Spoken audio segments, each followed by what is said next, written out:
தனுஷ் ரொம்ப அற்புதமான லக்னம். மார்கழியில் மாதங்களில் நான் மார்கழியாக இருக்கிறேன். யார் சொன்னா? கண்ணன் சொல்லிட்டு போயிட்டான், வாட்டு போயிட்டான் அந்த ஆளு. தனுசு லக்னம் மாதிரி ஒரு சபலம் புத்தி உள்ள லக்னம் வேற யாருமே கிடையாது. சார் இப்படி ஒரு பெரிய குண்டை தூக்கி போட்டீங்க.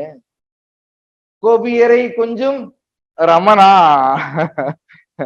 அவர் சொல்றாரு மார்கழியில் நான் மாதங்க. இந்த இவங்க இப்படி எல்லாம் பண்ணுவாங்கன்றதுனாலதான் மார்கழி ஊரா என்ன சாமியை கும்பிடுட்டாங்க. புரியுதா? தனுசு ஏன் சபல புத்தி வருதுன்னு சொல்றேன்னா, நெருப்பு ராசி. நெருப்பு ராசினால என்ன? காமம், மிதமிஞ்சிய காமம் மேல வரும். 8ஆம் அதிபதி யாரு? சந்திரன். அங்க போய் உட்கார்ந்துருக்கும். எங்க உட்கார்ந்துருக்கும்? சந்திரன் மனைவிக்குரியவன். எங்க போய் உட்கார்ந்துருக்கோம்?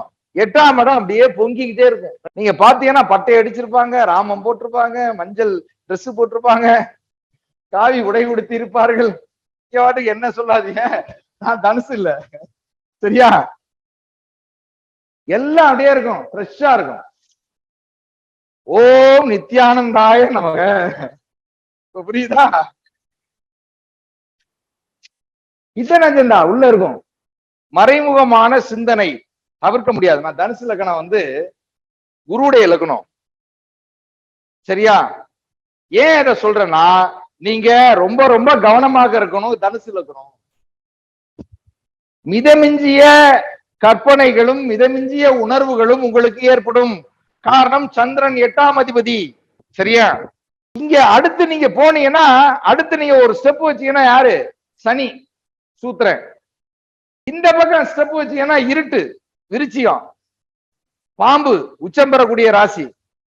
நீங்க 2 பாபகர்த்தாரின்னு சொல்லுவாங்க. 2 மோசமான ராசிகளுக்கு நடுவுல யார் இருக்கா? ஐயர் இருக்கிறார். யாரு? குரு. இப்படி பேஷா இருக்க முடியும்? இந்த பக்கம் போனா சனி, இந்த பக்கம் போனா விருச்சிகம், இங்கிட்டு சரிடான்னு போய் 8ஆம் இடத்துக்கு போனா 8ஆம் இடத்துல சந்திரன் மனோகாரகன். அப்ப மனச அலைவாய வைத்து நம்மை மனதை கெடுத்து விடும். கவனமாக இருக்க வேண்டும். நீங்க நாமம் போட்டிருக்கிறாரு, 90 வச்சிருக்கிறாரு, அப்படி இருக்கிறாரு, இப்படி இருக்காருன்னு நம்பாதீங்க. அதனாலதான் ரொம்ப தனுசு லக்னத்தை பொறுத்தவரை ரொம்ப அற்புதமான லக்னம். 5ஆம் அதிபதி யாரு? செவ்வாய். ஆனா செவ்வாய் 12 குடையவர். புரியுதா? 5ஆம் அதிபதி ஹெல்ப் பண்ணுவாருன்னா இங்க 12 குடையவர். 2, 3 குடையவர் யாரு? சனி. வாய ஓப்பனா உண்மையை பேச விடாது. யாரு? 2 குடையவர் சனி. இரு 3ஆம் அதிபதி முயற்சி. உழைக்கணுமா? உழைக்கணும்னு ஸ்டெப் எடுத்து வைக்கும் போது நீ குரு, நீ எதுக்கு உழைக்கிற அப்படின்ற எண்ணம் நிற்கும். அப்ப உழைக்கணும்னு நம்ம முன்னாடி போகும்போது நம்ம லக்னம் உழைக்காதன்னு பின்னாடி இழுக்கும். சரி, அறிவு சார்ந்து யோசிக்கலாமா? புதன் 7, 10 குடையவன். குருவை மிஞ்சிய சிஷ்யன் இங்க உட்கார்ந்துருப்பான். நமக்கு விஷயம் எல்லாம் தெரியும். அறிவு ஞானத்திற்கு குறைவே கிடையாது. யாருக்கு? தனுசு லக்னத்திற்கு அறிவு ஞானத்திற்கு குறைவே கிடையாது. ஆனால் அந்த அறிவு ஞானத்தை இம்ப்ளிமெண்ட் பண்ணும்போது பல்வேறு சிக்கல்கள் நிற்கும். அப்ப என்ன செய்யணும்? இதை எப்படி செய்யலாம் அப்படின்னா, தனுசு லக்னமா மறைமுக சிந்தனைகளை முற்றிலும் விலக்கிவிட வேண்டும். அவ்வளவுதான், முற்றை வரிதான். உங்களுக்கு தனிப்பட்ட அஜெண்டாவே இருக்கக்கூடாது. உள்ளொன்று வைத்து புறமொன்று பேசாத உறவு வேண்டும் சொல்றாங்கல்ல, அதை நீங்கள் பேணுவது யார்? அதை செய்யணும், தனுசு லக்னம் செய்யணும். உள்ளொன்று வைத்து புறமொன்று பேசுனீங்கன்னா அடி வாங்கிடுவீங்க. ஏன்னா சனி 2ஆம் அதிபதி சனி. தப்பா பேசுனீங்கன்னா 8ஆம் அதிபதி சந்திரன் அடிப்பான். யார? குருவையே அடிப்பான். குரு உச்சமாகக்கூடிய ராசியே 8ஆம் இடத்து ராசியா இருக்கு. ஆனா இதுல பெரிய ஆச்சரியம் என்ன தெரியுமா? தனுசு லக்னம் கொஞ்சம் அமைதியாக உண்மையை மட்டும் பேசுவது என்று நீங்கள் ஒரு முடிவு எடுத்துட்டீங்கன்னு வச்சுக்கோங்க. நீங்க தான் ஹரிச்சந்திரன், நீங்க தான் ராஜா, நீங்க தான் மன்னன், நீங்க தான் மகாத்மா, நீங்க தான் மிகப்பெரிய உயர்ந்த பீடம் உங்களுக்கு கிடைக்கும். பொய்யே பேசக்கூடாது. அது எப்படிங்க பொய் பேசாம இருக்க முடியுமா? பொய்யுக்குரிய சனியே 2ஆம் இடத்துல. மனசுக்குரிய மனசுலான எல்லாம் தேக்கி வச்சிருக்கிறோம். மனசுக்குரியவன் போய் 8ஆம் இடத்துல. அப்ப ரொம்ப கஷ்டம்ல. தனுசு லக்ன அன்பர்களுக்கு இது கேட்டாருன்னு தெரியும். சார் நீங்க ஓப்பனா சொல்லிட்டீங்க, என்னால ஓப்பனா சொல்ல முடியல, நான் எவ்வளவு அவதிப்படுறேன்றது எனக்கு மட்டும் தான் தெரியும். அதை நீங்க சொல்லிட்டீங்க. இனி நான் எங்கேயும் போய் தனுசு லக்னம் சொல்லவே மாட்டேன். ஆனா அற்புதமான லக்னம்.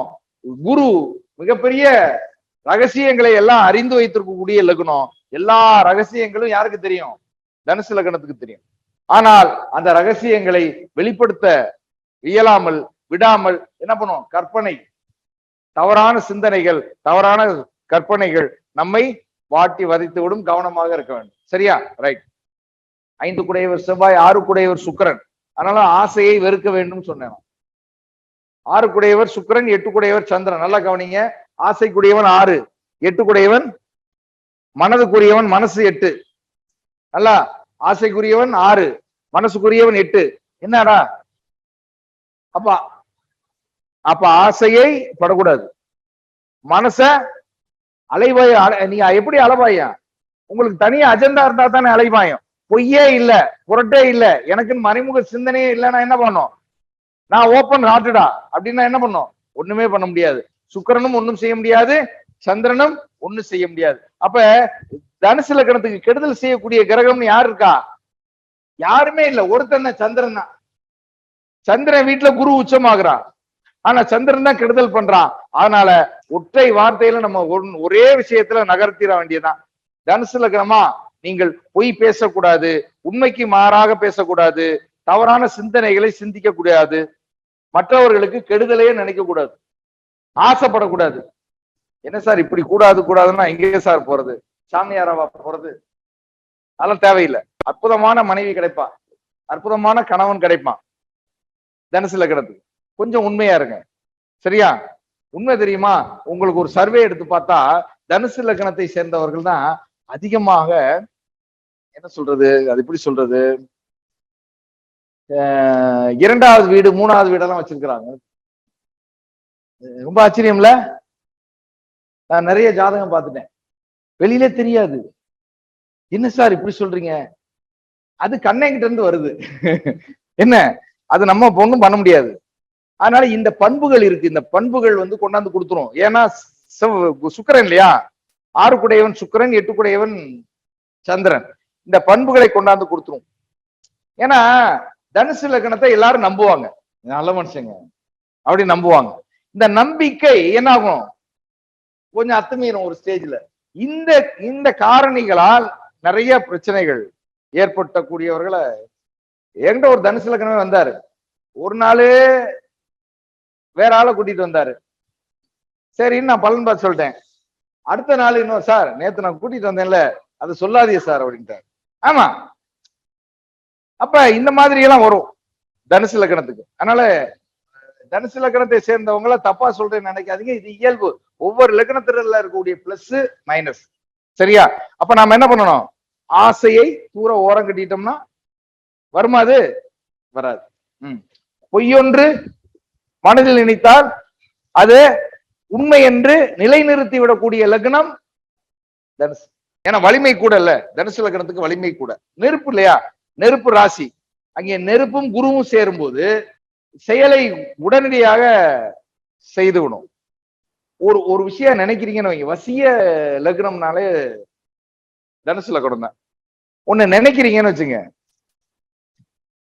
ஒரு 10 நாள் கழிச்சு விஜய் என் வீட்டுக்கு வரணும் அப்படி நீங்க நினைச்சீங்கன்னா, ஒண்ணு அவர் உங்க வீட்டுக்கு வருவாரு, இல்ல நீங்க அவர் வீட்டுக்கு போய். இந்த படையப்பா படத்துல பட்டத்தை சொல்லுவார் இல்லையா, பாபா படமா அது? ஆமா. அது மாதிரி ஒரு வசிய லக்னம்ன்றது யாருக்கு இருக்கும்? தனுசு லக்னத்துக்கு இருக்கு. இது பெருமை. ஆனால் இந்த வசிய லக்னம்ன்றது பல நேரங்களில் தவறாக உங்களை வழி நடத்திடும். அதனால கவனமா இருக்கணும். சரியா? ஆற்றல் மிகுந்த லக்னம், ஆனால் மிகுந்த கவனமாக இருக்க வேண்டிய லக்னம் தனுசு லக்னம். ரைட். மகரம், கும்பம், மீனம் நேரம் வந்துரும். மகரத்தை பொறுத்தவரை அது உழைப்புங்க. மகர எப்படி நான் கடக லக்னத்தையும் சிம்ம லக்னத்தையும் சொன்னனோ, அதே போல மகர லக்னமும் கும்ப லக்னமும் பொதுநல லக்னம். 4 லக்னங்கள் பொதுநல லக்னங்கள். ஏற்கனவே உங்ககிட்ட சொல்லியிருக்கேன்னு நினைக்கிறேன். ஏன்னா இந்த 4 லக்னங்கள் தான் இந்த உலகத்தை இயக்கி கொண்டிருக்கின்றன. உலகத்தை மட்டும் இல்ல, எல்லா கோள்களையும் இயக்கி கொண்டிருக்கின்றன. ஏன்னா இவர்கள் சரியாக இயங்கணும். இவங்க சுயநலமா இயங்கினாங்கன்னா உலகத்தில் இருக்கக்கூடிய ஜீவராசிகள் எல்லாம் மடிஞ்சிடும்.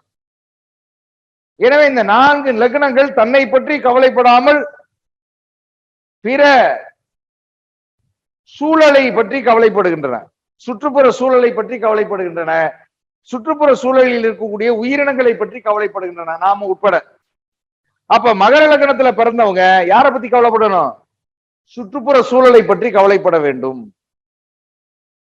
மகர லக்னத்தை பொறுத்தவரை பெரிய பக்தியெல்லாம் இருக்காது. சாமியா வேஸ்டி, அவங்க என்ன அந்த 23ஆம் நூற்றாண்டுல வந்து சாமி கும்பிட்டு இருக்காங்க அப்படின்னு சொல்லுவாங்க. பக்தியெல்லாம் பெருசா இருக்காது. ஆனா எனக்கு நான் சம்பாதிக்கிறேன், நான் உழைக்கிறேன், நான் சாப்பிடுறேன், எங்க இருந்து வந்துச்சு சாமி அப்படின்னு கேட்கக்கூடிய லக்னம் மகர லக்னம். நல்லா புரிஞ்சுக்கோங்க, சாமிக்கு எதிரான கருத்து இல்ல. ஒவ்வொரு லக்னமும் ஒவ்வொன்னு சிந்திக்குது. நல்லா கவனிங்க. 12 கேரக்டர் வருதா? நாம பேசும்போது நீங்க கவனிச்சு பார்த்திருப்பீங்க. ஒவ்வொரு லக்னத்துக்கும் ஒரு கேரக்டர் மாறுதா என்கிட்ட? தசாவதாரம் மாதிரி, நவராத்திரியில 9 சிவாஜி மாதிரி ஒவ்வொரு லக்னத்துக்கும் எனக்கு கேரக்டர் மாறுது. கவனிச்சீங்க இல்லையா? அப்ப அந்த லக்னமா உட்கார்ந்து நான் பேசிட்டு இருக்கேன், உண்மையை பேசிட்டு இருக்கேன். அப்ப மகர லக்னம் சாமியாவது பூதமாவது போங்கடா அப்படின்னு சொல்லக்கூடிய லக்னம். நான் உழைக்கிறேன், நான் சம்பாதிக்கிறேன், நான் காசு சம்பாதிக்கிறேன், இதுல இருந்து எங்க இருந்து வந்து சாமி அப்படின்னு கேட்கக்கூடிய வல்லமை யாருக்கு இருக்கு? மகர லக்னத்துக்கு. இந்த மாதிரி கேட்கக்கூடிய துணிச்சல் இருக்கு இல்லையா, அது மகர லக்னத்துக்கு பிளஸ். அது எப்படி சார் சாமியை இல்லைன்னு சொல்றது எப்படி சார் துணிச்சல் வரும்? இதுதான் உண்மை. சாமி உன்னை படைச்சிருச்சு இல்லையா, நாம என்ன நினைக்கிறோம்? 2 பக்கம் நினைக்கிறோம். என்ன படைச்சதுக்கு அப்புறம் நீ உன் வேலையை பாடுறான்றார் அவரு.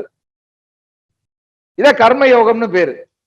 உன் வேலையை பாரு, உன் வேலையை ஒழுங்கா பார்க்காதனாலதான் கடவுளே என்னை காப்பாத்துன்ற. புரியுதா?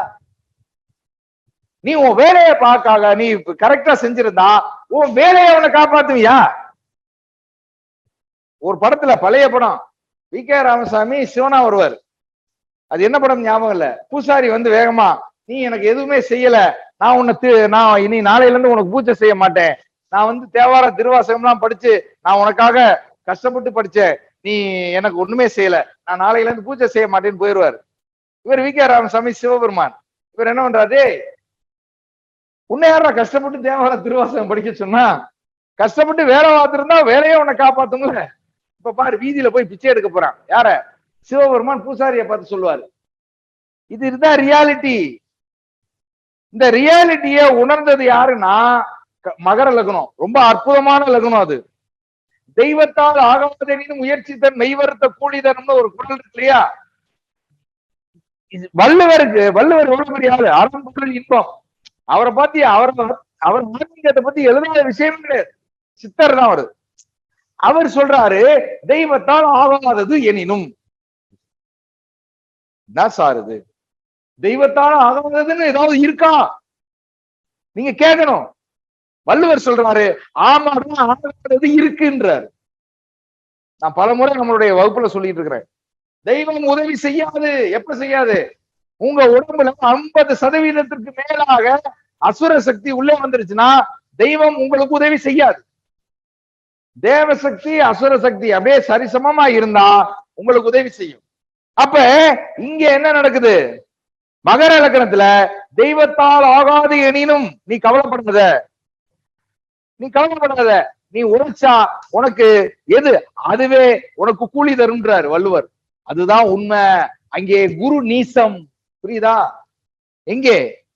மகர லக்னத்துல குரு நீசம். ஏன் கடவுளை திட்டுறாரு? ஏன் கடவுளை நம்ப மாட்டேன்றாரு மகர லக்னத்தை சேர்ந்தவர்கள்? புரியுதா? எல்லாரும் அப்படி இருக்காங்களா? எல்லாரும் கிடையாது.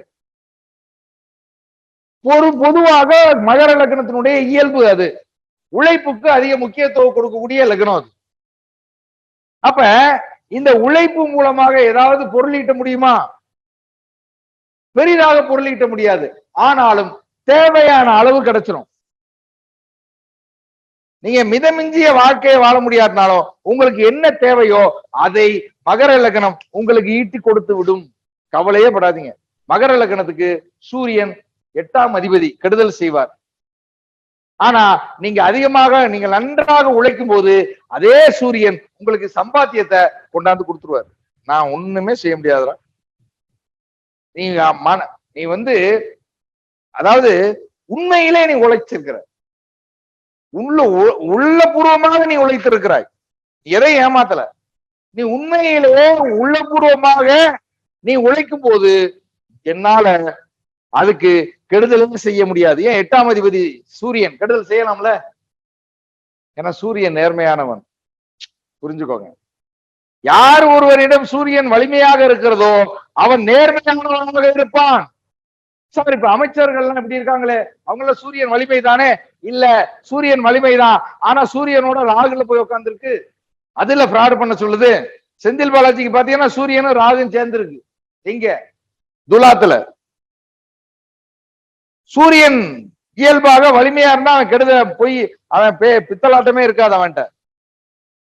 அப்ப சூரியன் நன்மையை செய்யக்கூடியவனாக மாறி விடுகிறான். யாருக்கு? மகர லக்னத்துக்கு. ரொம்ப ஆச்சரியம் இல்ல? அப்ப மகர லக்னத்துக்கு ஒற்றை வார்த்தை என்ன? உழைப்பு தான். தன்னிகரற்ற உழைப்பு கொடுப்பாங்க. நீங்க மகர லக்ன வேலைக்காரர் மட்டும் நம்ம கிடைச்சிட்டான்னு வைங்க, நீங்க கோடீஸ்வரன். நீங்க கோடீஸ்வரன். அந்த அளவிற்கு அந்த விசுவாசம் இருக்கு இல்லையா, ராஜ விசுவாசம். ஆனா அதே மாதிரி உரிமையை கேட்கறது இல்ல, சண்டை போட்டு சட்டையை பிடிச்சு உரிமையை கேட்பாங்க. நீங்க அவங்க கிட்ட எல்லாம் காம்ப்ரமைஸ் எல்லாம் பண்ண முடியாது. திடீர்னு போர்க்கொடி உயர்த்துவாங்க பாத்தீங்களா, பாத்துருக்கீங்களா? வேண்டும் வேண்டும் ஊதிய உயர்வு வேண்டும், இதெல்லாம் யாரு? மகர லக்னம் தான். அங்கே செவ்வாய் உச்சம், அதனாலதான் சிவப்பு சிந்தனை, கம்யூனிஸ்ட் பூரா மகரம் தான். சரியா? ரைட்.